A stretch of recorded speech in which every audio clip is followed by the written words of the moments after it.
नमस्कार, आपण पाहत आहात ठळक घडामोड क्राईम न्यूज। निर्भीड पत्रकारिता आवत सत्याचा।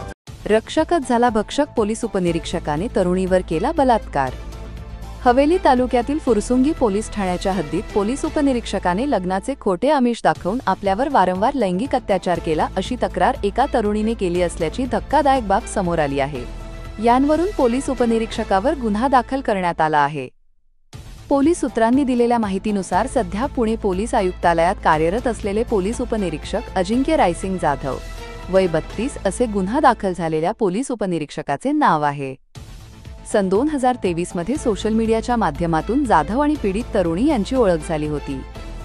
याचे रूपांतर मैत्रीत आणि नंतर प्रेमसंबंधात झाले। याचा फायदा घेत उपनिरीक्षक जाधव यांनी तरुणीला लग्नाचे खोटे आश्वासन दिले आणि तिला प्रेमाच्या जाळ्यात ओढून तिच्यावर अत्याचार केला। यानंतर तरुणीने विवाहाबद्दल विचारणा केली असता जाधवने लग्नास स्पष्ट नकार दिला। तसेच तरुणीला शिवीगाळ व मारहाण केली आणि तिला जीवे मारण्याची धमकीही देखील दिली। आपला विश्वासघात करून आपली फसवणूक झाली असल्याचे लक्षात आल्याने तिने होत असलेल्या त्रासाला कंटाळून फुरसुंगी पोलीस ठाण्यात तक्रार दिली आहे।